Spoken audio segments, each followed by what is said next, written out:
Every summer, the heart of the Great Lakes is witness to an extraordinary cultural phenomenon.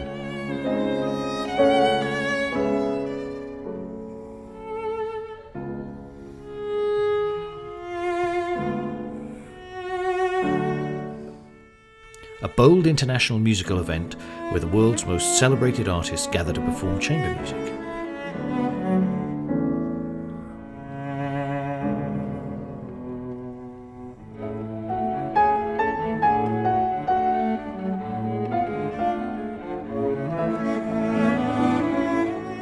Their passion and artistry move us to collectively experience the fullest range and depth of emotion with every crescendo, turn of the page, and stroke of the bow.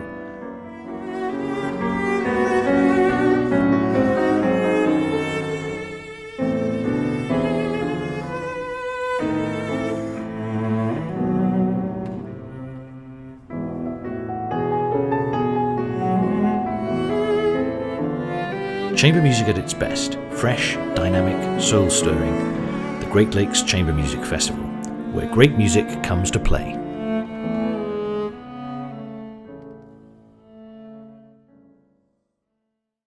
Welcome everyone to day 2 of our 5-day 9-concert Great Lakes Chamber Music Festival. This will be a virtual festival. I am Philip Setzer. I am the director of the Shouse Institute. This is my 6th year as director of the Institute, and each morning at 11 o'clock, we are welcoming a Shouse ensemble from the past and also groups that were supposed to come this last June and will join us hopefully next June. Today, we are featuring the Rolston String Quartet. The Rolston has won many awards, among them, first prize at Banff in 2016, grand prize at Yellow Springs competition, also the Cleveland Quartet Award. They have a new CD called Souvenirs coming out, and they're a wonderful group, and I would like to welcome them now. Please welcome the Rolston String Quartet.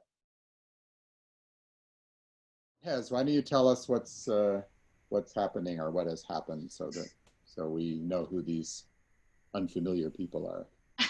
So we have a wonderful member change.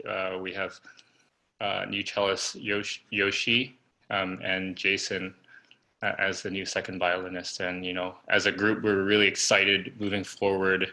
I know a lot of musicians are going through a tough time during this pandemic, not being able to, see each other or even play music together. But as a group, we're really excited moving forward with this new ensemble.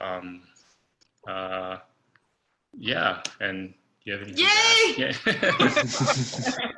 add? Yeah, well, we're very excited to hear the news. I guess when I spoke to you last week, I was the first person that you told about it outside of your circle, and I spoke to Maury Oken and to Paul Watkins at Great Lakes, and they were both very excited about it and wanted very much to invite the half new group and give you all our support, and we're also very very happy to hear that that you found 2 such wonderful players. I know Jason from he used to be in the Arcus Quartet, and I worked with him at and Yoshi, I don't think we've met, but maybe.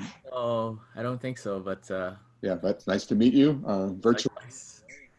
At some point I'll see you in person, I'm looking sure. Forward. Yeah. I'm looking forward to hearing the group. I mean, it's always difficult when it makes a change, especially if making 2 changes, but I know this has happened to other groups, and a lot of bigger organizations are going through changes with the pandemic and concern about that. But we went through a change after 34 years of the same 4 people. David Finkel left 7 years ago now. I can't believe it's already that over 7 years. And Paul Watkins, who's the artistic director of Great Lakes, became our cellist.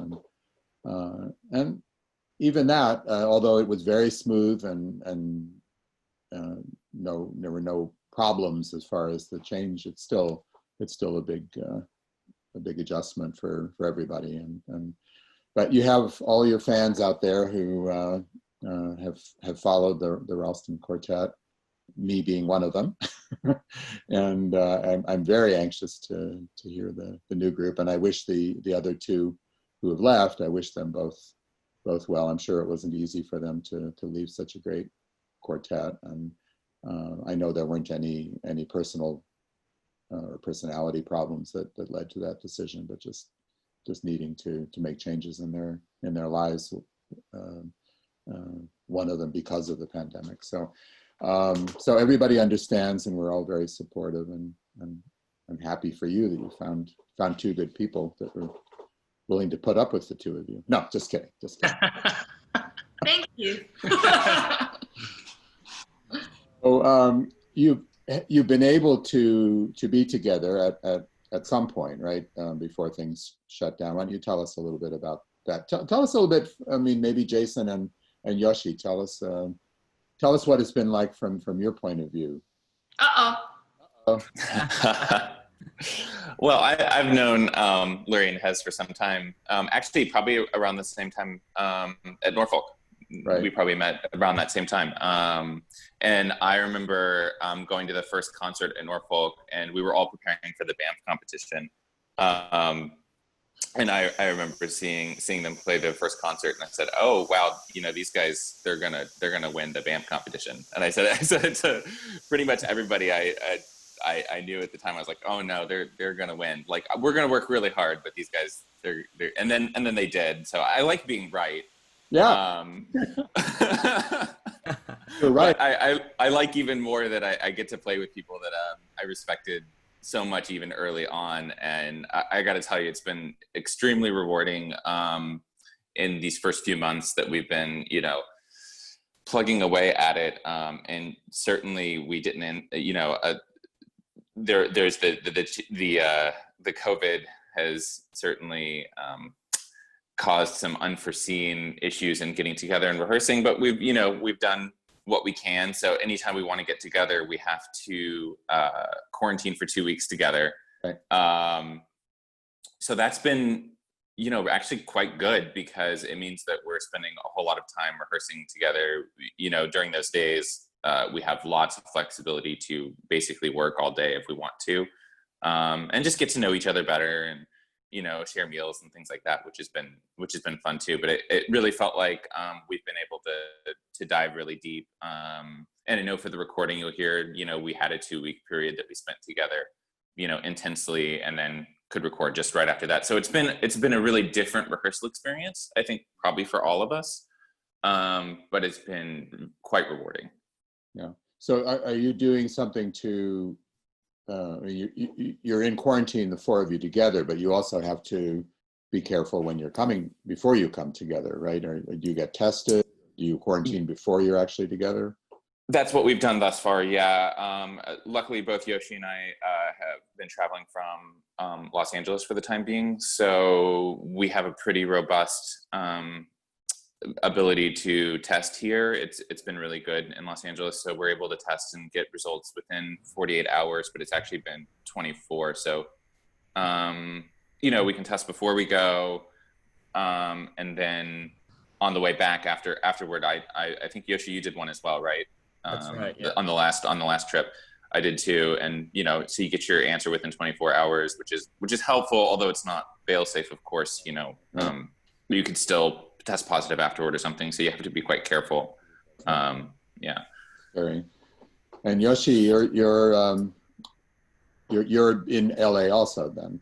That's right. Yes. Yes, I currently teach at a university here in LA, but obviously when the Rolstons asked me the very first time earlier this year to try with them, I've obviously heard of them, through social media and of course online, and I was like, oh, wow, okay, that's an interesting opportunity that I didn't think it would sort of land on my plate at that time. And but we played together. I went to Toronto pre-pandemic, and we played together, and it was just such a joyful experience, and actually having rehearsed with them now, with Jason, of course, and it's just there's so many things I'm learning a lot in terms of how a quartet operates, not just of course from rehearsals to everything else, but of course outside of that too, in terms of how an ensemble operates with, you know, dealing with managers or concertizing, and so it's been such an eye-opening experience for me, and I've just already gained so much, and I hope to, you know, continue this journey for a very long time to come. Well, it's an amazing learning process. I mean, being in a quartet, I can tell you that for sure after many years of doing it. But you know, Gene Drucker and I met at Juilliard and had a student quartet starting in 1970. So he and I have been playing in a quartet together for 50 years. Wow. I mean, before it was even Emerson, but so that's kind of that a lot of experiences between the two of us. But yeah, I think it'll be also interesting for you, Yoshi, especially to talk to Paul Watkins about you know, coming in as a cellist and what that means, and also I remember when we auditioned with Paul. I mean, I had played with Paul actually, kind of ironically, at David and Wuhan's festival, Music at Menlo. It's the first time that I met Paul, and we played two Brahms quintets, the G major viola quintet and the clarinet quintet. And I loved playing with him, and we got along really well. But you know, the first time when we sat down for an audition at Gene's apartment and played with him, it was like, okay, this is gonna be fine. You know? And as the other funny thing was that I had asked David, well, who do you think would work well? I mean, you know us better than anybody, and you know the cellists out there. And his answer, he thought about it for a second. He said, well, my first choice would be Paul Watkins, but you'll never get him. So why did he think that? Because Paul was living in London, and you know, and he had two young children and all that. But he's married to Jennifer Laredo, Jamie's daughter, and you know, who had grown up in New York, and so she wanted to come back, and it all worked out. But it was just funny because he was right about the first choice, but he was wrong about that we've never. Well, I've long admired Paul Watkins as a cellist. I studied in England for 5 years, and you know, I've seen him play at the proms, and you know, he was very much active in the scene. You know, with Nash Ensemble, I believe he played for a while as well, and so a number of years. That's what actually when we contacted him, he was playing in Nash. Right. So yeah, no, we're very fortunate, and we're also very fortunate to have him, you know, be the artistic director at Great Lakes, because he's, I mean, everybody loves him and loves what he's done with the festival, and between him and Morioka and being the executive director, it couldn't be in better hands. And I'm loving doing this, the Shouse part of it, and working with wonderful groups like you guys.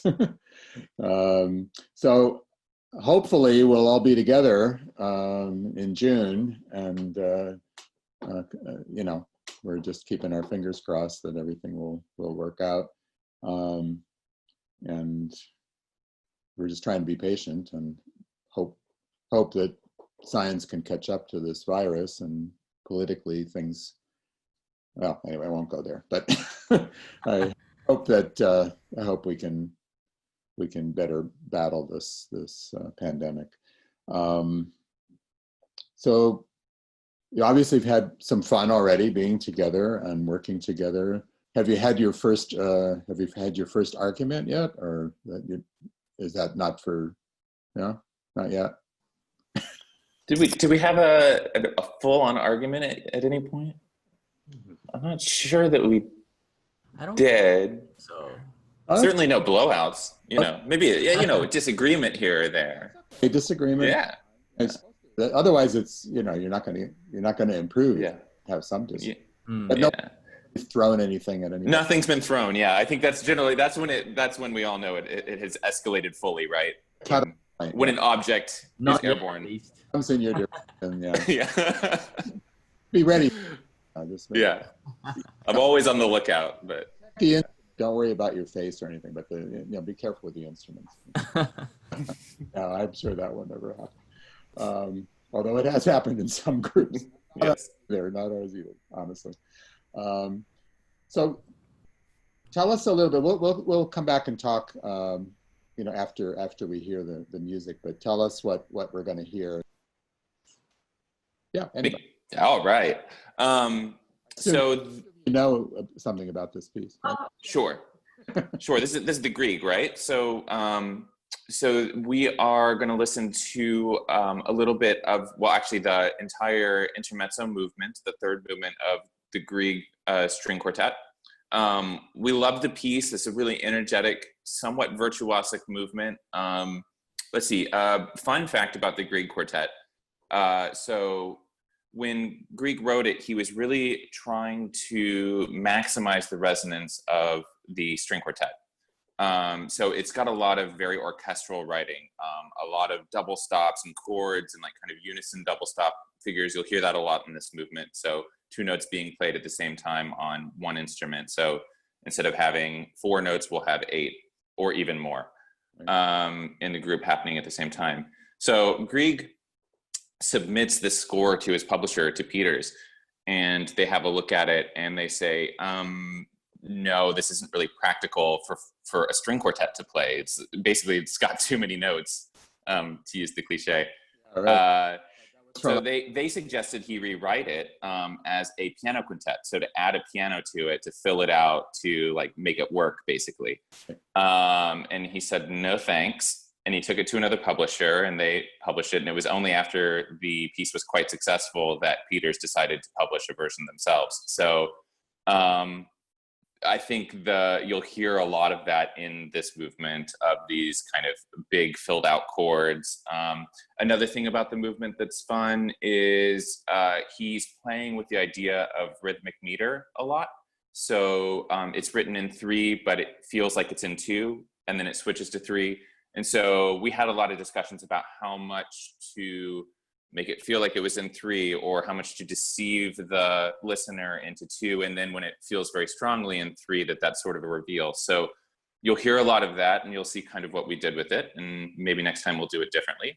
But anyway, we think it's a really interesting movement and it's a lot of fun. So I hope you enjoy it.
Wow, sounds great. I think you got a quartet there.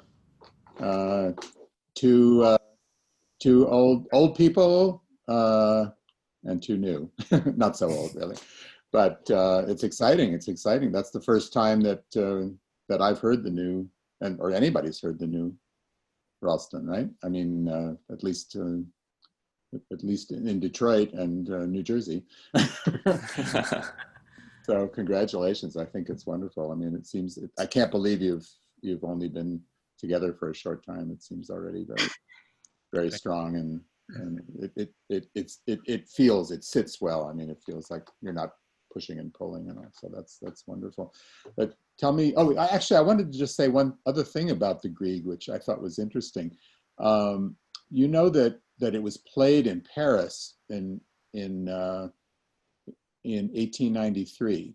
You know, when the big sorry, I just blanked out on what it was called, like the World's Fair. Expo. World Expo. Yeah. Right. And Debussy heard this piece and was influenced by all of what you were talking about, Jason, all of the double stop writing, and used it. And in that year, he wrote his own quartet, also in the same key, by the way. And not only that, but the melody of the first movement, da, da, da, da, da. Yeah. Oh. We talked about this. Yum, da, da, da, da. It's the same contour of the melody that Debussy uses for the opening of his quartet. So that's kind of interesting. I've always thought that would be interesting to hear the two pieces together. Yeah. Haven't done, but maybe just something to keep in mind. But I just want to see what Larry and Hez have to say about their new partners here.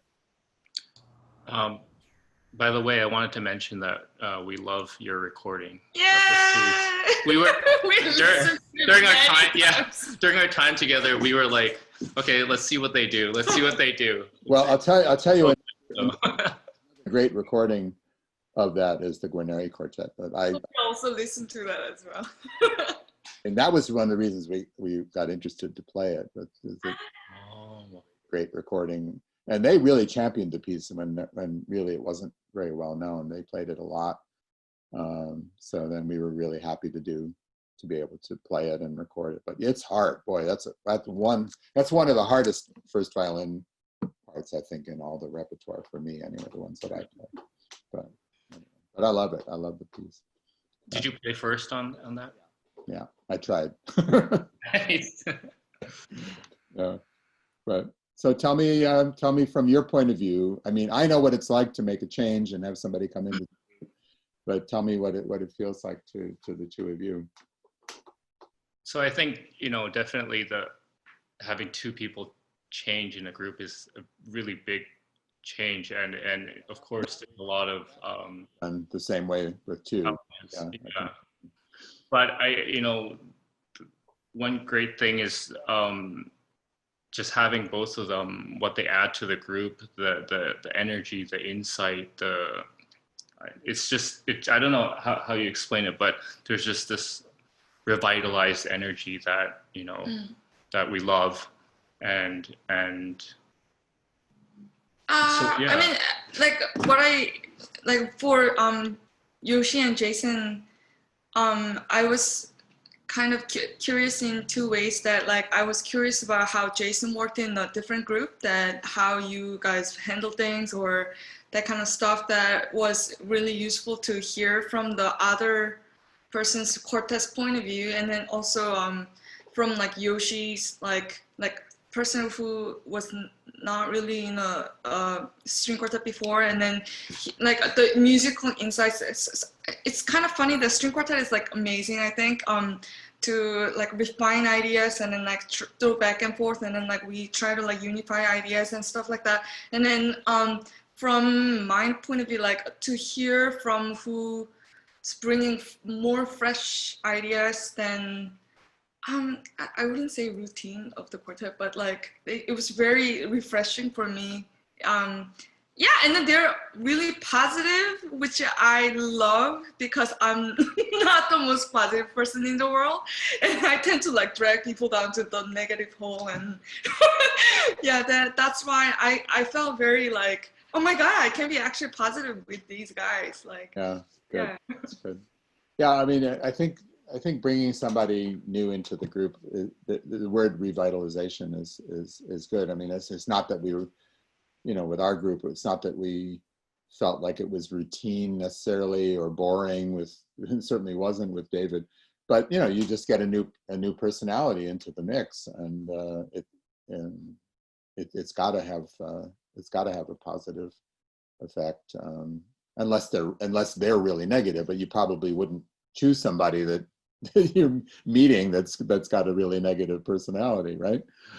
So I think just from having, I mean, I knew Jason a little bit before, but just having met Yoshi, I think you made the right choice. Also hearing them, that's great. It's interesting, Yoshi, that you have not played in a quartet, professional quartet before. And that's also true with Paul. And I think Paul had some opportunities to play in quartets earlier on, and just didn't feel it was the right time to make that commitment, or the right situation, whatever. So I mean, suddenly you're learning a lot of quartet parts, right? That's right. Yeah, I mean, obviously, through festivals and whatnot, you've experienced maybe for a short amount of time, what it's like, but definitely nothing like this. And it's sort of like, I think for myself, I can speak for myself, that it's always been a dream of mine to be in a professional string quartet and to sort of build a career as a quartet, but as a chamber musician. So it's just extremely exciting for me. So are you continuing to teach? Yes. Where are you teaching in California? It's a small private university called California Lutheran University. And so I'm in charge of the strings department there. And what about, are the others of you doing any teaching? I had done a fair amount of teaching in the residencies that I did with my former quartet at Yale and Juilliard. And Rolston just finished their residency at Yale. We were one term before them. And now, it's kind of fun that we're coming together as Yale alum, so to speak. So a fair amount of chamber coaching and a little bit of teaching at those institutions, but beyond that, not really. And so I haven't delved so much into it. I know Yoshi's doing a lot of online teaching now, which is pretty cool. Yeah. It's a new norm, I guess. Yeah, right. I know. I've been doing that too. Yeah. Yeah. No, it's important to teach. And I just wondered, and Laurie and Hez, are you teaching and doing private teaching, or are you teaching online, or? Well, we've been at the past year, we've been involved a little bit with the University of Toronto, Right. And so the Young Artist program at the Glenn Gould School. So we've done a lot of chamber coachings with the young and upcoming talented students. Right, that's good. And Barry Schiffman is there, right? I mean, yeah. So that's the connection also with Banff. Yes. So that Barry was in the St. Lawrence Quartet and studied with us for 2 years at the very when we were at the Hart School. So that goes way back. Yeah, but cool. Yeah, these circles, they sort of around, and it really is a small world. All these 6 degrees of separation and all that. Oh, that's wonderful. Well, just knowing that the two of you from before, but also knowing Jason a little bit, and now getting to know Yoshi, I mean, I can see where you'd be really good teachers, and I think that's important. And also, I mean, now hold on to whatever teaching you have, because it's money you can count on, just to survive. I really feel terrible for a lot of the musicians who are out there who don't have that and have no way to, are basically just collecting unemployment. There's no way to make a living. So that's the part of it that's really heartbreaking. There's so many people, even just thinking about people in New York, all the Broadway musicians and orchestras, the Met Opera, they've been furloughed since March. Nobody's gotten a penny. The whole Metropolitan Opera Company, including the orchestra, has not been paid. So one of the best orchestras in the country. It's unbelievable. It's just unbelievable. I was just in Taiwan with David Chan, the concertmaster, and his wife Catherine Rowe also plays in the orchestra. And, they're both basically out of work. I mean, he's teaching at Juilliard, but it's hard to make a living just doing that. Especially they have 3 kids. I mean, it's crazy. Wow. So yeah, well, we just have to be patient and hope for better things. And this is such a wonderful story with the new Rolston Quartet here, or the new half of the Rolston Quartet. So Mr. Setzer, I'm curious. You talked about you asked us, if we've thrown things or if there's an argument. Have you ever had any, in your 50 years of quartet life, ever thrown anything at anybody? Never thrown. And if so, what was it? I haven't thrown anything at anybody. I've on a couple, very seldomly, I've out of just frustration, I've thrown like my tuning machine down on the floor, but not in his direction. No, Yeah. Resort to that. But we've had arguments, and I don't think you can go for a long time working with the same people under the kind of stress that we have to work sometimes. Also, somebody's tired or not feeling well, or and you've had a concert and you've had a reception afterwards, and you have to get up really early, and then the flight is delayed or the hotel room is not ready, and then that kind of thing, and it sort of starts to infringe on the goodwill of each person in the quartet. But generally speaking, I mean, I feel like incredibly lucky that I've been with, basically with 4 other people, counting David and Paul as the cellist, sharing the cello duties. But even in the early years, I mean, we've always gotten along. And when somebody's left, it's always been a very peaceful transition, and never been anybody leaving out of anger, that sort of thing. Mm-hmm. But yeah, I mean, I think that we don't waste a lot of time arguing about musical points. We discuss them, but one thing about having a long career is that, and even if you don't have had a long career, if you do have a number of performances of a particular piece, you can always try things. We'll try this tonight. We'll try Yuri's Wake tomorrow. Then you come back to rehearse, and Jason's like, Yuri, I know why you want to do that, but could we try this tonight? And then you try that. And where it really becomes difficult, though, is when you're recording, because then it's permanent. Then it's a permanent thing. But even then, I think we've found that let's record it 2 or 3 different ways. We'll try Larry's way.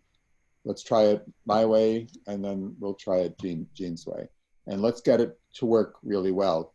And you do sort of 3, you do a couple of takes of each particular thing, and then you see how it works in the context later when you're doing the editing.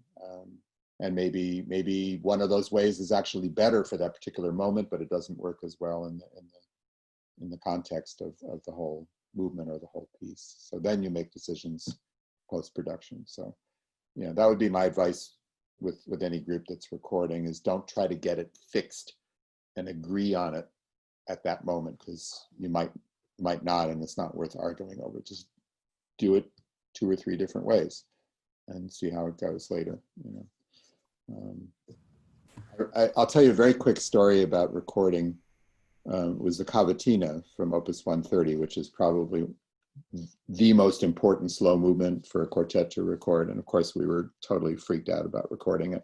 And there's such a great recording of the Juilliard Quartet and of the Guarneri Quartet and every other quartet who's ever existed before.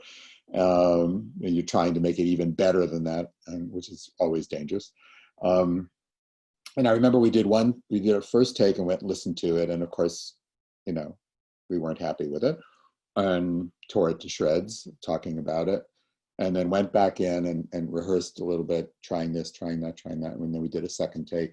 And the producer, Max Wilcox at the time, said, that's much better. Why don't you just do another take? So we did a third take, and we went back and listened to the third take, and it was better, but there was still some problem. Did one more take. So there were 4 complete performances of it.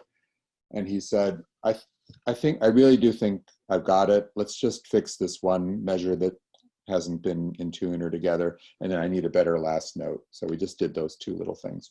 And then we let it go. We said, look, we can always come back and do it again if we're not happy.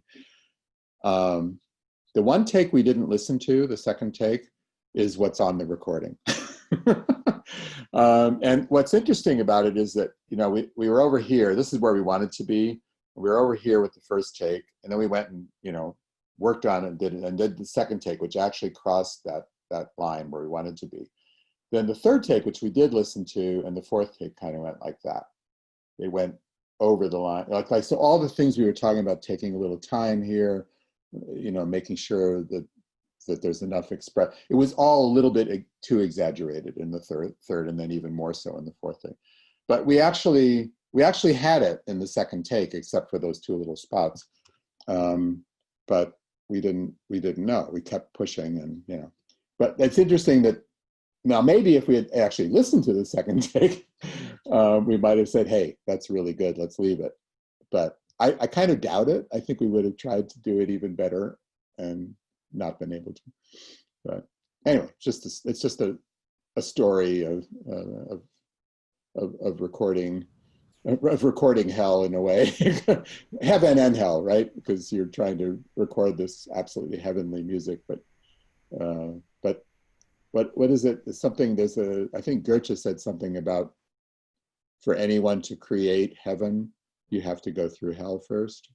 Something like that. I'm not quoting it exactly right, but referring to Beethoven's Opus 135, that having gone through everything, that he was able to come out in a kind of restful and comedic way with his very last work, you know. So it's a great quote to use, and in this case, maybe it's the case, and it's kind of a good comment or a good quote about what it's like to be in a quartet or in any kind of endeavor. You know, you have to put yourself through a certain amount of hell to get to heaven, and heaven being live performance again too, right? Which we're all really hoping for. Meantime, I just have one question for you. Sorry. Oh. This doesn't have to go in the interview at all, but I was just absolutely curious. You gave us some really sound advice about, you know, rehearsal techniques and also like how to figure out recording and how that can be done efficiently as a group. But, you know, having played in such a wonderful string quartet for such a long time, do you have any practical advice? Like sort of, I've heard, for example, stories about the Albenbergs where maybe when they go traveling, they would try and get rooms in the hotel as far away from each other, or they try and not travel together, or like any sort of practical tips that actually might help keep the sanity during intensive periods, or, you know, that's definitely one of them is to, I mean, when we do travel, we try to separate our rooms because somebody wants to take a nap, even if I'm practicing, I don't want to hear one of the other members practicing next to me particularly. Yeah, I think that's good to have some space, but we don't try not to travel together. We often share cars. We often have meals together. Sometimes it's all four of us, sometimes it's two, or depending on everybody's schedule, but we often go out to dinner, the four of us, and we always have a good time. And sometimes we talk some business, but sometimes we just enjoy it. Well, listen, it's been wonderful seeing you. I think that we all feel that there is definitely a future for classical music and chamber music, and I'm happy to say I am sure there's a future for the Rolston Quartet, and I look forward to hearing more of you and seeing you in person. And I know all of our fans at Great Lakes will be very, very much looking forward to having you join us. And we're really excited that you're going to come there. I'm excited too. Thank you. Thank you. Thank you. Thank you. We can all do it in a normal, healthy. Yes. Please join me again tomorrow morning at 11 a.m. That's Eastern Time for more discussion and performance. And this will be with the Ivalis Quartet, a young quartet that was at the University of Michigan, is now out as the graduate quartet with the Takash Quartet in Boulder, Colorado. In the meantime, my friend and festival artistic director, Paul Watkins, looks forward to hosting you this evening for a virtual performance at 7 p.m. Eastern Time. Paul will be joined this evening by violinist Suvin Kim and pianist Gloria Chen for a special performance from their hometown of Boston, featuring Beethoven trios. They're going to play two Beethoven trios, both in E-flat major, which is always interesting. People always try to put pieces together that are different keys. I always find it interesting to hear the same composer when he writes in the same key. This is Beethoven's Opus 1, number 1, his first published work, which he also performed. And it was his introduction to the Viennese society as a composer, but also as a pianist. And also the later Opus 70, number 2, from his middle period. I also want to tell you about a special outdoor performance this Saturday, the only in-person performance in our 2020 festival lineup. The Detroit Chamber Winds and Strings will present John Luther Adams' Sela, the Breath of the World, with 32 musicians filling the quad at Cranbrook Upper School, part of the beautiful 300-acre Cranbrook educational community. Check our website, greatlakechambermusic.org, to see if there are any tickets left. Due to current guidelines on outdoor gatherings, only 65 audience members will be able to join the 32 musicians for an unforgettable meditative experience, a blending of music and nature. I'm sure you know the area. Cranbrook is gorgeous, so this should be really something special. Don't forget to bring your masks.